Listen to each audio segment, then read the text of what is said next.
Voilà les amis, les soirées se suivent et ne se ressemblent pas pour le football français, puisque pour cette soirée d'Europa League, nos deux représentants ont perdu sur le même score, mais pas le même match.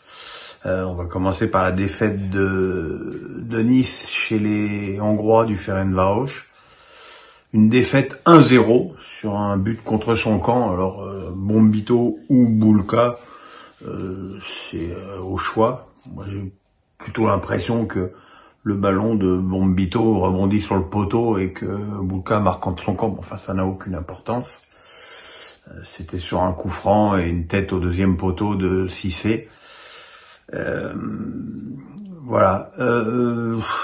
Il n'y a pas grand-chose à dire sur le match des Niçois, qui ont fait une prestation assez lamentable de bout en bout, avec un manque d'investissement de la part de tous les joueurs, assez étonnant. Voilà. Bon, évidemment, aujourd'hui Nice n'a qu'un point au bout de 3 journées, et déjà dans une situation difficile.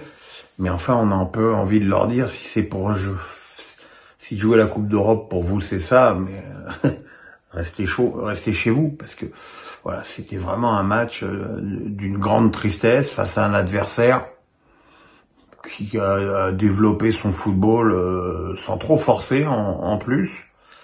Et voilà, c'est quand même une déception de plus pour le gym dans cette compétition où, je suis désolé de le dire, visiblement, ils n'ont pas grand-chose à faire.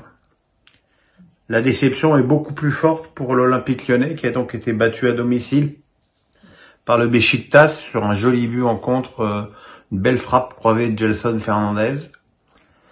La déception, elle vient surtout de la première mi-temps, j'irais même un petit peu plus loin, j'irais même de la première heure de jeu des Lyonnais, qui ont vraiment dominé, qui se sont créés beaucoup d'occasions. Mais bon, voilà, il y a des soirs comme ça où le dernier geste est manqué.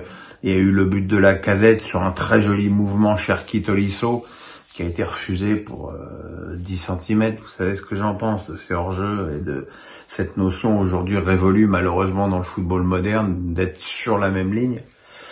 Dans la minute qui suit, l'arbitre a accordé un penalty à l'OL, et puis finalement la VAR a estimé que la faute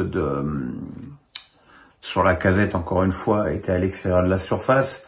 Donc voilà, beaucoup d'événements contraires pour des Lyonnais qui se sont, je dirais, liquéfiés à force de dominer et de pas marquer. On a l'impression qu'ils se sont crispés, et la fin de match a été difficile, et les Turcs ont été de plus en plus dangereux en contre. Perry a gagné un duel important sur la fin. À la fin, Zaha a failli égaliser, mais le tir a été repoussé sur la ligne par un défenseur turc. Voilà, c'est pas une défaite tant compromettante que ça, puisque Lyon avait déjà 6 points.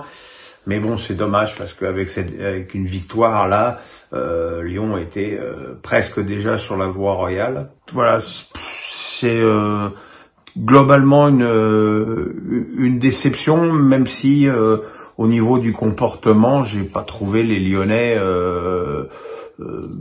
tant en difficulté. J'ai trouvé même plutôt que sur l'ensemble du match, ils avaient maîtrisé leur sujet. Voilà, qu'est-ce que je voulais dire encore, un grand merci à vous tous, puisque vous êtes en train de regarder ma 1000e vidéo déjà sur Pierrot le Foot, cette chaîne qui aura 3 ans dans la semaine prochaine ou la semaine d'après, je sais plus exactement. De toute façon, c'était en novembre 21 que j'ai commencé cette aventure personnelle. Donc merci pour les audiences, merci d'être, j'ai l'impression, chaque fois plus nombreux à me suivre. Vous me montrez que je suis pas encore tout à fait mort, et pour ça, je vous en remercie vraiment du fond du cœur. Voilà les amis, pour la 1000e fois, le pouce, la cloche, on s'abonne. Demain, les pronos légendaires. 6 sur 9, la dernière journée. Attention, ça commence à pas rigoler, hein. Attention. Allez, bye bye.